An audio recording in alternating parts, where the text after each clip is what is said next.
Welcome to Tone. How's everybody doing today? This is Antonio Moore coming to you from Tone Talks. I wanted to have a brief discussion about something that I've seen in the media recently with everybody from Elizabeth Warren to Bernie Sanders pushing class-based initiatives. While those are good for the general population, for American descendants of slavery, ADOS, largely what needs to happen is reparations and a black agenda for those things to actually take impact. So part of the problem that we have right now is that everybody doesn't understand what America is doing in regards to wealth and the impact of being black in America and being an American descendant of slavery has on black families across this country. One of the problems that we've had in American history is that nobody taught it correctly.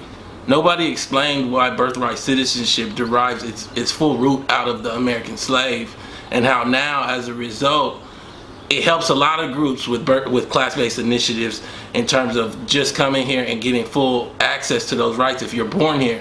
But it really hinders and hurts black people in terms of, without reparations and the black agenda, class-based initiatives largely fall short because they help others at the expense of black people. And I'm going to explain why. We got to start off questioning why everyone from Donald Trump to Bernie Sanders is given a say on black reparations. I mean, I understand that they're politicians, but when I say a say on a personal level, when I look at this thing, I can't help but start off understanding that Donald Trump's father got here in 1900. You know, at turn of the century, his father's parents are migrating in from Germany.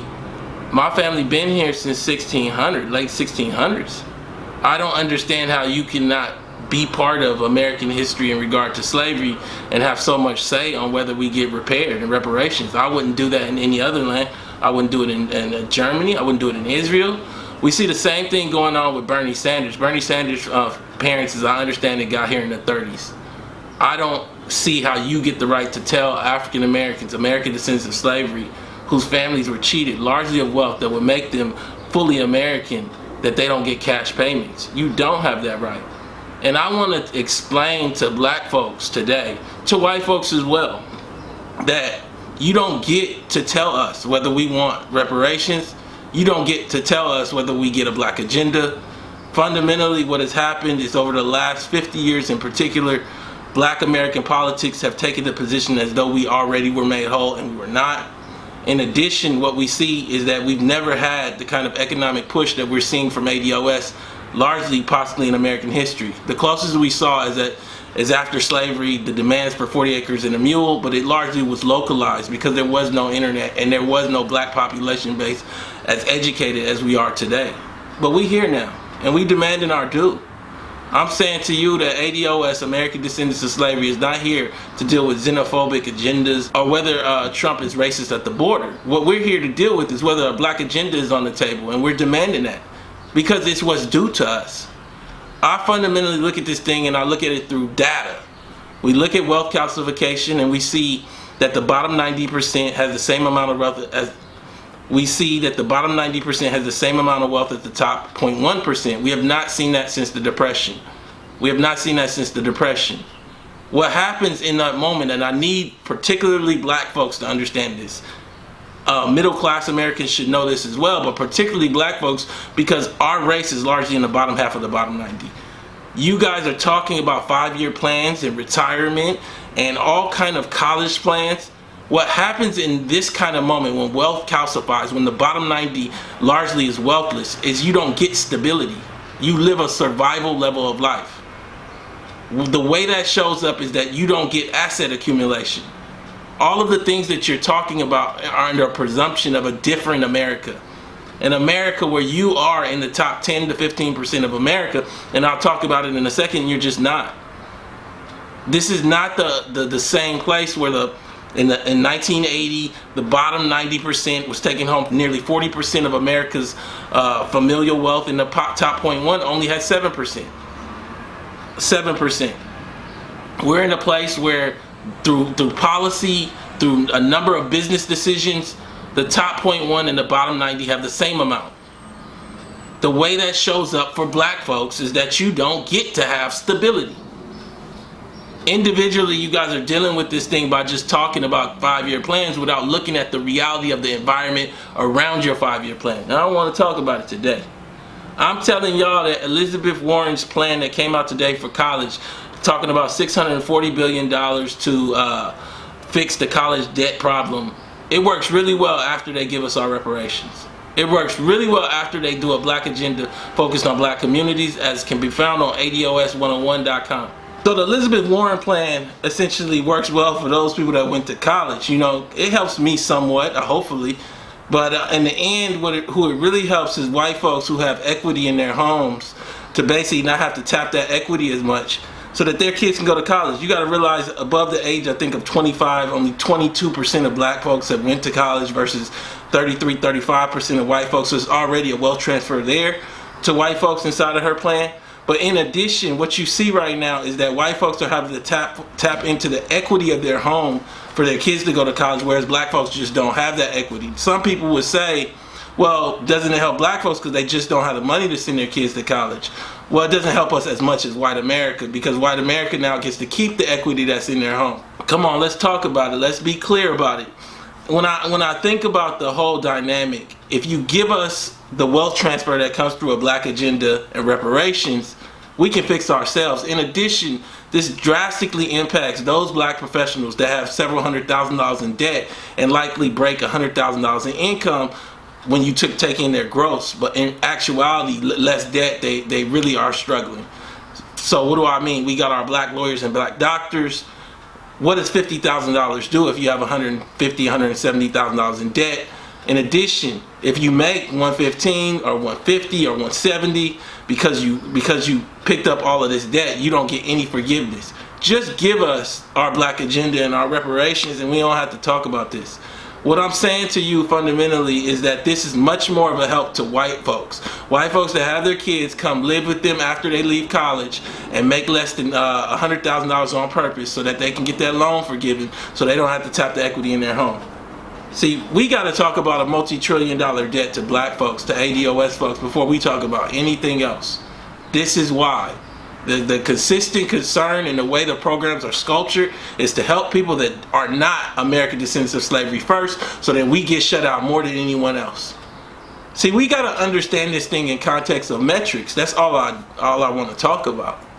When we look at this thing, I did a chart. Shout out to Sandy Darity Jr., leading intergenerational economist in the nation out of Duke University. He saw this chart and asked for a copy to use, because I think this chart actually helps give visuals on everything.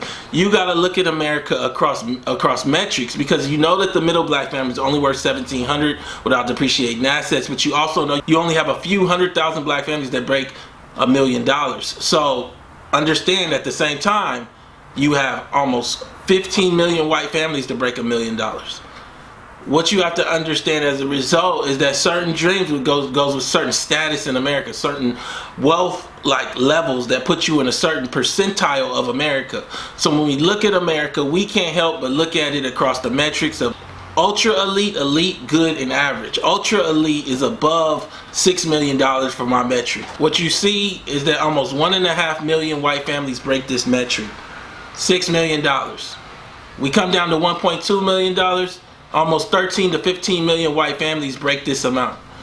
When we come down to good, $500,000, you see 20 million black white families break this amount. We come down to, which is the middle of white America, $110,000 in net worth.